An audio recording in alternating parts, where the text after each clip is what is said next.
Welcome to The Sound of Economics, the podcast series by Bruegel, the Brussels-based economic think tank. I'm Giuseppe Porcaro, and in this episode of The Sound of Economics, we will discuss the financial fragility of European households in the time of COVID-19.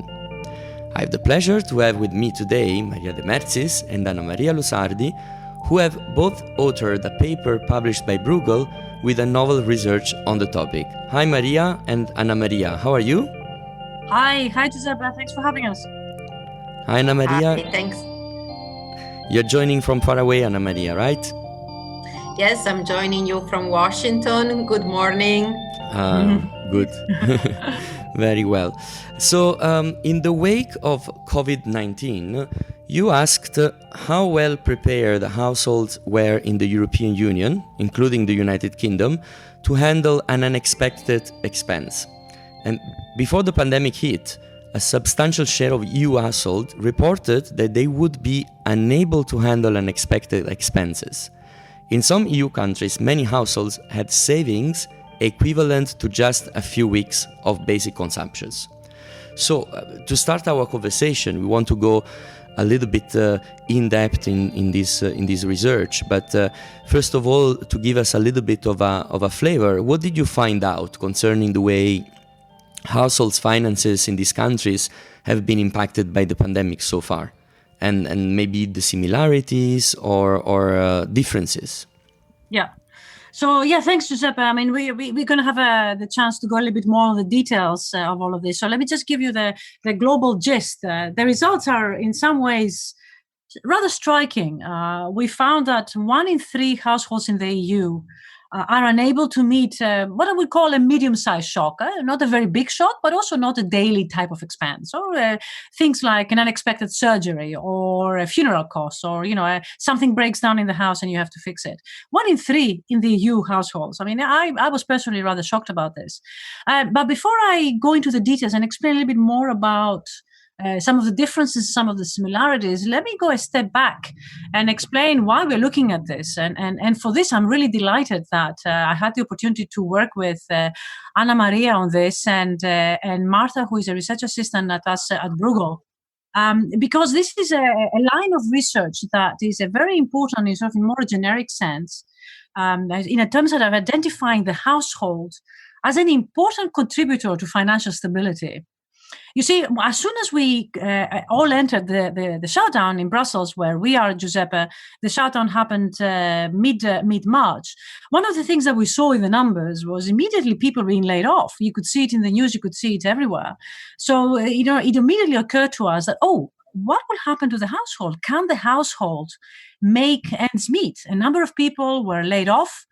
And yet, do they have enough savings to live on? Or is that going to fall really on the heads of the government to try and support this? So this is very much the motivation for addressing this issue. And I turned to Anna, who really is an authority on this and who has really started this line of research back in 2009, I think. And she will tell us about this a little bit more in a minute.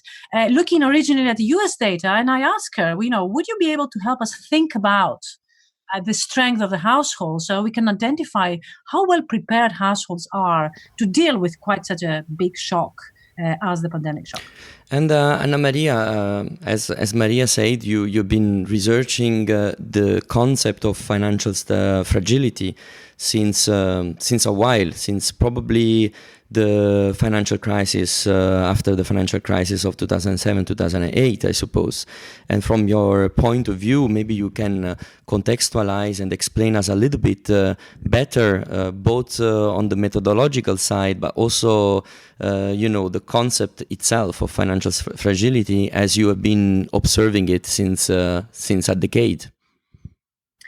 Indeed, thank you, Giuseppe. We started this project back in 2009, observing the US economy that was coming out of a very major crisis. And our attention turned to the families, to the households were affected so much by the crisis. And we look at a different question that had been asked in the past, which is not just whether people are saving for retirement for the long term. For example, as many often we have studied, but whether families have the capacity to face a shock. In other words, do they have the reserves in the short term if something happened suddenly?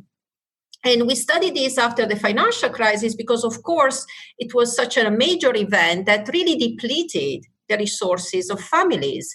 And we designed at that time this term of financial fragility, which we measure as the capacity of people to face an unexpected shock using their own resources and in a relatively long period of time. We had a month at that time. So when we look at that data, so that capacity to face a shock in the US in 2009, we saw that as many as 50% of families would not have been able to face a shock. And that's why we focus on the fragility of families. And that fragility, first of all, is an indicator of the pain that household might face and might feel in a situation of uncertainty, and also the capacity of the economy to go through a period of, for example, or problems or sudden shocks. If I may, like a follow-up questions. So for our listeners to understand exactly, when you would define a situation in the household as connected with a financial fragility, what would be the entity of the shock that you were putting as an indicator, as a measurement? Mm-hmm. So in our first analysis, we look at the mid-size shock. So we had asked whether people could come up with $2,000 in 30 days. Why $2,000? We were thinking of a mid-size shock, something like, a sudden repair, a sudden medical expense, and so on. So that, it wasn't just a day-to-day a small expense, but it's also not a major shock. And we had given the capacity to come up with these resources in 30 days. And also know that we use the term resources. We didn't mean necessarily that people had, for example, savings. You could face the shock in a variety of ways. For example, relying on family and friends, working more, selling something, and so on. And we did see, in fact, that many households didn't have the savings to come up with shocks, but had thought of a variety of other ways to come up with those resources. And that's why I think this financial fragility is a complex measure. It doesn't necessarily mean do people have the savings or they have the liquidity, but do they have the capacity to face a shock? And this is why this capacity is so much linked not just in a sense to what people have, but the capacity to manage those resources. And this is also why in our research, first of all, we also link financial fragility to financial literacy. And that's why often when we talk about financial fragility, we so much talk also about financial literacy as one of the determinants of household to manage their resources. And by the way, their resources not just for the long term to, for example, face a decline in income when they retire, but in the short term to face a shock that can, always happen to us. Maria, this concept of financial literacy is very much connected, as Anna Maria said. How would you explain the connections, but as well, how would you explain the concept itself? Yeah, if you allow me, Giuseppe, can I come back to that? So when we talk about, I'm sure at the end, and our listeners will be very interested to hear, well, how can we ensure that financial fragility reduces? And then I think financial literacy is going to be a very important component of that answer. But if I may go back a little bit back to your question, Giuseppe, and you've heard Anna say that in the US, the question effectively boils down to, do you have $2,000 to spare if you needed to? In Europe, the amount is different, and it varies from country to country because the purchasing power per country is very different. But effectively, what the data that we use says is that can you find that amount below which you would be at the risk of poverty. And if, for example, in the UK, this amount is £850. If you can't find £850 within a month, or if you don't have £850 within a month, you are really below the risk of poverty. In Spain, this is €700, and that varies from country to country because incomes and purchasing power are different. So that more or less is the amounts that will define financial fragility in European households. And in the paper, we explain the precise amount that the data uses to define that. And therefore, coming back to the findings of the paper, I mean, if you have to describe those, the photography that you picture over there, what kind of differences you have discovered, and especially connected with the pandemic crisis at the moment? I want to start by mentioning one of our results, and Maria can talk about the two measures that we have. I want to mention the first one, when we basically look at data, which is the European Union statistics on income and living conditions, and they ask whether a household can afford an unexpected required expense and pay through their own resources. So, using the last data we have, so well before the pandemic, what we do see basically is that on average, 1 in 3 households in Europe could not face this unexpected expense.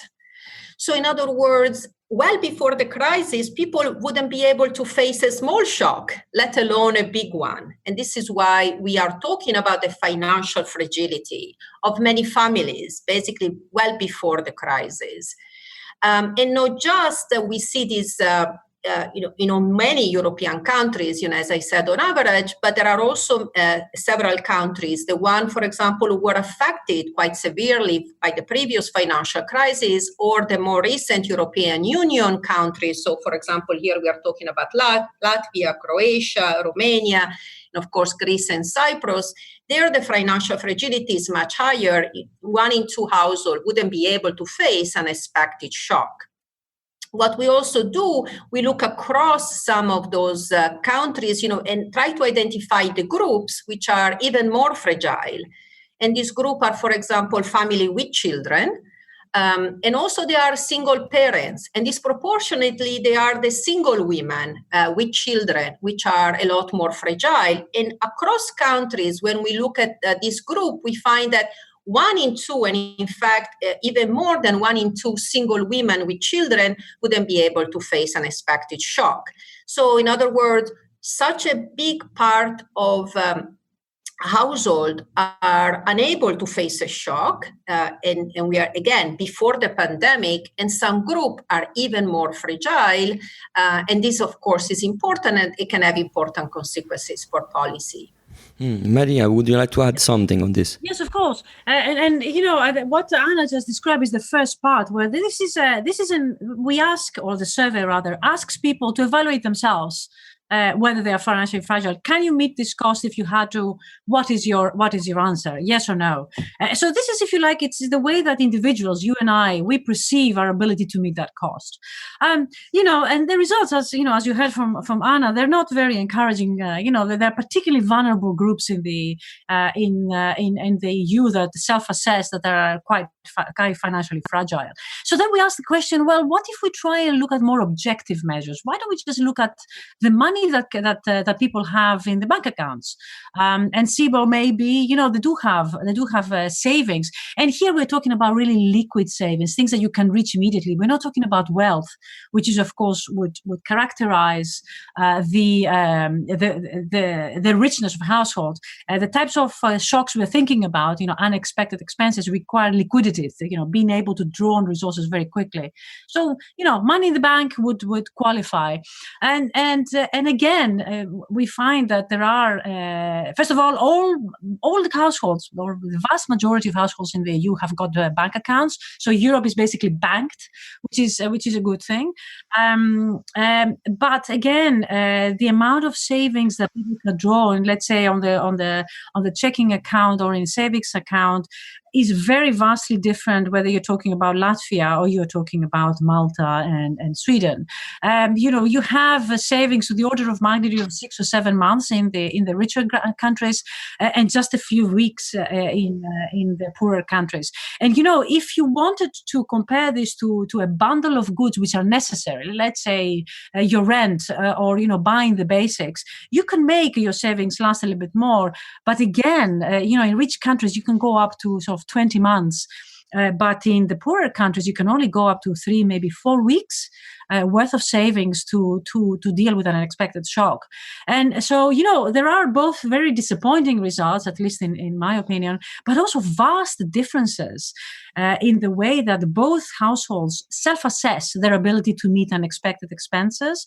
But also when we're looking at more objective criteria, things like money in the bank accounts. So really, I think the one message we draw here, and Anna, you can really tell me what you think on this, is that we don't look at the poorest segments of the population here. We're looking at the middle class. We're looking at averages, at medians. So we're looking at the median. We're not talking at the most vulnerable ones. The most vulnerable ones will be a lot more vulnerable than what we just described.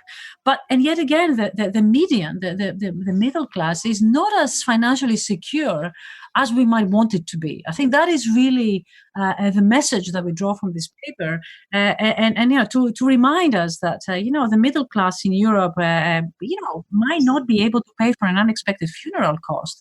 I'm sure we can do better than this. And to continue on that, one of the other graph that we show in the paper, which I think is important, is that when you look over time, the proportion of families which are and remain financially fragile is still high. So even when there are good economic conditions, even when many economies are doing well and they are in a period of economic growth, that growth doesn't lift all boats. And this is why this financial fragility is a structural problem that, it's not a problem of a contingent problem of this particular shock. We really have to think of ways in which we can make all of the families a lot more resilient, not just to big shock, but even to the big one, and even to the small one that all of us could face. Well, obviously, you point out to a crucial problem. It to me, and to my mind, it comes to as well the huge and bigger issue of the crisis of the middle class, which we have been witnessing in the past decades in let's say former mature industrial societies, and that is a trend the US and in Europe and so on. So it's an indicator also of this wider thing, but I will not want to get into that discussion because we will need like 3 podcasts and not one on this.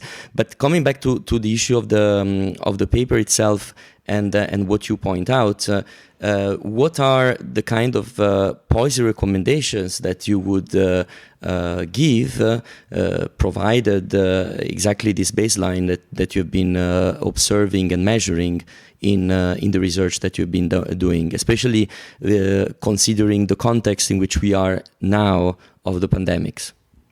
Yeah.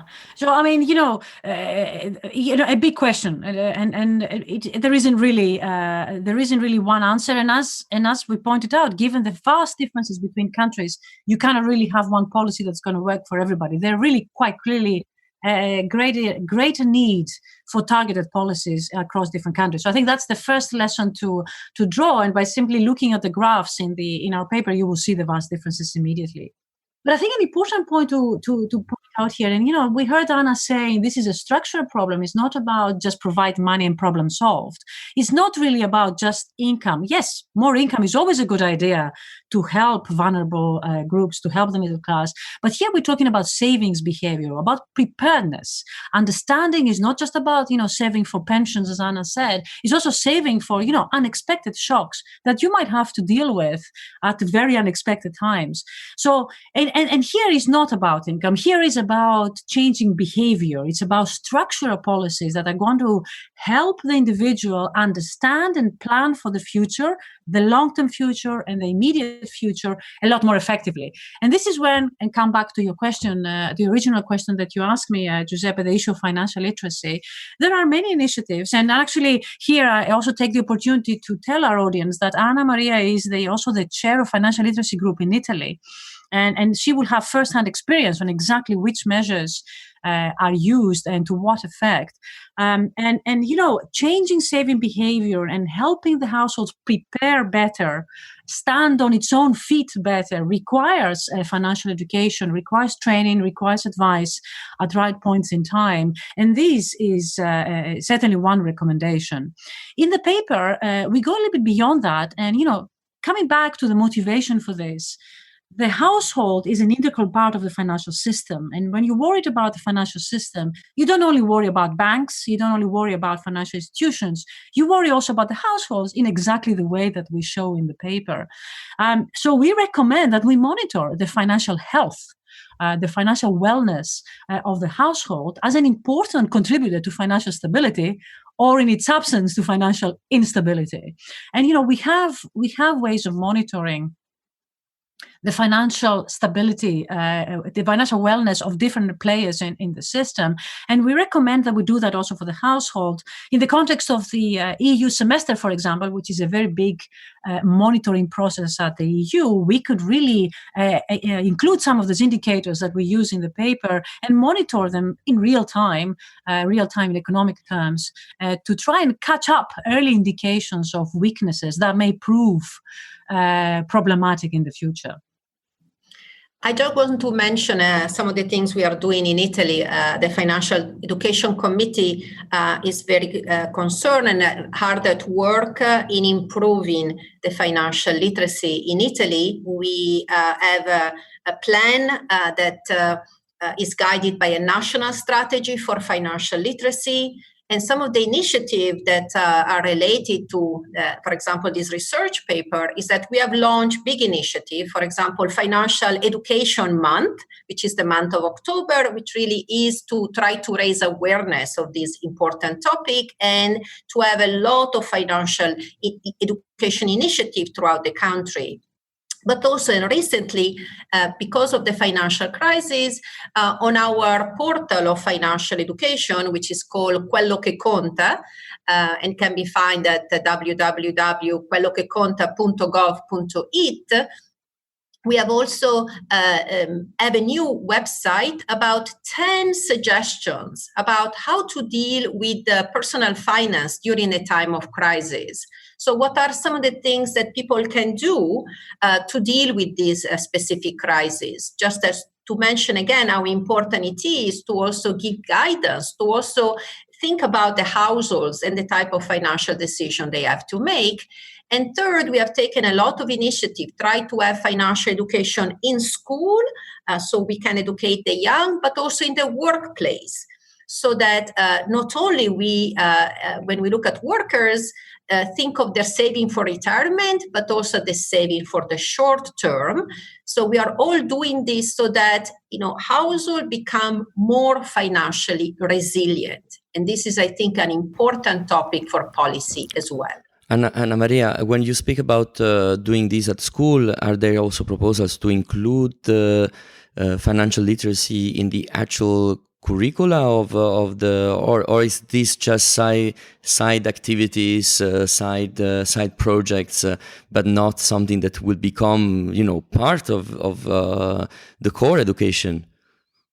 We hope that it will become part of the core education, and I think it is, in a sense, today an essential skill that every young person needs to navigate the current society and to participate to society. At the moment, what we have done, we have designed some guidelines to do financial education in school. So there are precise, in a sense, concept and a list of the topics that a teacher should teach when they teach financial education in school. And that's important. We need also standards for financial literacy in school. And also we need to train the teachers. And certainly we need to find a way to put it in the curriculum so it becomes part of what every student does and learn in Italy. And I would say starting from the elementary school up to the university. And we should continue this learning throughout our lifetime. Good. We are coming almost towards the end of this episode. I would like to ask Maria if you have some other reflections or thoughts on the wider topic that we are presenting today. As you can see, both Anna and I are quite excited about this issue. It's an important issue for promoting welfare of households and welfare of the society at the very end. Education in different forms, and financial literacy is part of education, but it's more than that. It is a crucial skill, as Anna said, for the future. And I think it's important that we try and promote this, but also just to emphasize that it isn't just about education. It's also about macro financial stability here. We monitor the financial health of the system, but we forget that actually the household, the individual, is an integral component of that. As healthy individuals will make the system more robust, and these types of exercises that we're talking about in this paper and hopefully in future research is very much about ensuring the financial health of the individual as well. So we are very excited that Anna has agreed to collaborate with us on this, and I hope that we will continue our collaboration in the future. And Anna Maria, some last words from your side.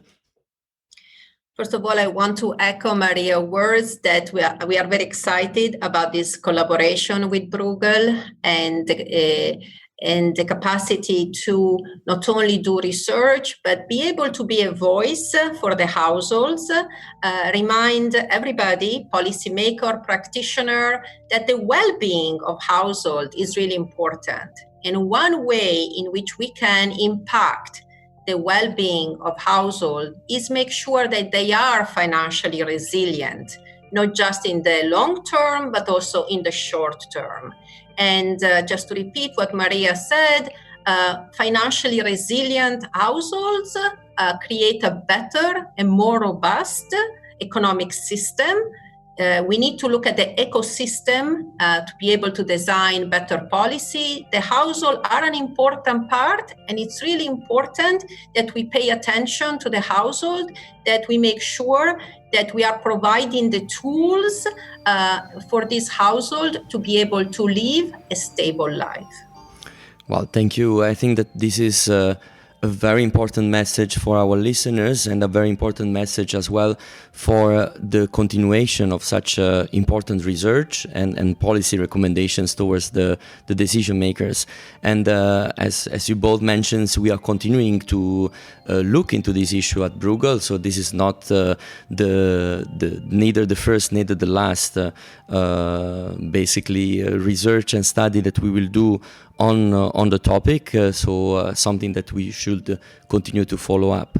And of course, you can find the paper by Anna Maria and Maria on the website www.bruegel.org, and as usual, you can find also all the other analysis of our scholars, both on the coronavirus crisis, but as well about many other economic issues.